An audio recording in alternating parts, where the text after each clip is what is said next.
ஜனநாயகன் படத்தோட shooting ஸ்பாட்லேருந்து league ஆன photo தான் இப்போ சமூக வலைத்தளங்களில் பயங்கர ட்ரெண்டிங்காக போயிட்டுக்கு சொல்லியாகணும்.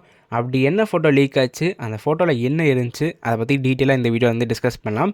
ஸோ அந்த ஃபோட்டோவில் என்ன இருந்துச்சு அப்படின்னா, விஜய் சார் ஒரு 2 கேர்ள்ஸ்கிட்ட பேசுகிற மாதிரியான ஒரு ஃபோட்டோ தான் லீக் ஆச்சு. அதுவும் பார்த்திங்கன்னா ஒரு தெளிவான ஃபோட்டோவாக இல்லை, பட் கொஞ்சம் கிளியாரிட்டியாக தான் இருந்துச்சு சொல்லியாகணும். அந்த ஃபோட்டோவில் வந்து விஜய் சார் வந்து பார்த்திங்கன்னா ஃபஸ்ட் லுக்கில் வந்து ஒரு ப்ளூ கலரில் ஒரு டெனிம் ஷர்ட் போட்டிருப்பார்.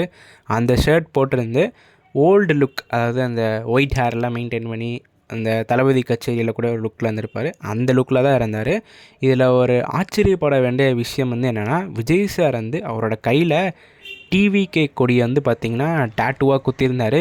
இந்த நியூஸ் தான் பார்த்திங்கன்னா சமூக வலைத்தளங்கள் பயங்கர ட்ரெண்டிங்காக போயிட்டுருக்குன்னு தான் சொல்லியாகணும். ஸோ அந்த ஷூட்டிங் ஸ்பாட் பார்க்குறதுக்கு விஜய் சார் வந்து ஒரு காலேஜில் இருக்கிற பைக் ஸ்டாண்டில் நின்று பேசுகிற மாதிரி இருந்துச்சு. ஸோ மேபி தான் அது சத்யபாமாவாக கூட இருக்கலாம். பிகாஸ் சத்யபாமாவில் வந்து ஷூட்டிங் வந்து பண்ணாங்க. இப்போ நிறைய பேர் கேட்பீங்க, ப்ரோ எங்கே ப்ரோ அந்த லீக்கான ஃபோட்டோ அப்படின்னு.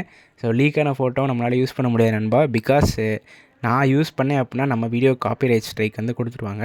ஸோ நீங்கள் யாரும் இன்டர்நெட்டில் பார்த்தீங்க அப்படின்னாலும் அந்த ஃபோட்டோ வந்து சர்க்குலேட் பண்ணாதீங்க. பிகாஸ் அந்த ப்ரொடக்ஷன் டீம் அவ்வளோ பெரிய முதலீடு பண்ணி ஒரு படத்தை வந்து எடுத்திருக்காங்க.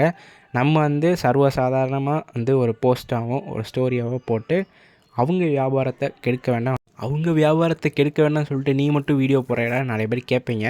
ஆக்சுவலி நிறைய பேருக்கு வந்து ஒரு கேள்வி வந்து இருக்கலாம், அந்த ஃபோட்டோ ஆர்டிஃபிஷியல் இன்டெலிஜென்ஸாக இல்லை வந்து உண்மையிலே லீக் ஆன ஃபோட்டோன்னு.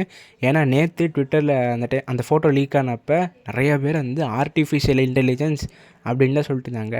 திடீர்னு பார்த்தா ப்ரொடக்ஷன் டீம்லேருந்து எல்லோரும் காப்பிரைட் ஸ்ட்ரைக் வந்து கொடுத்துட்டு இருந்தாங்க. அதுக்கப்புறம் தான் பார்த்திங்கன்னா நியூஸ் வர ஆரம்பிச்சிச்சு இந்த ஃபோட்டோ லீக் ஆன ஃபோட்டோ அப்படின்னு.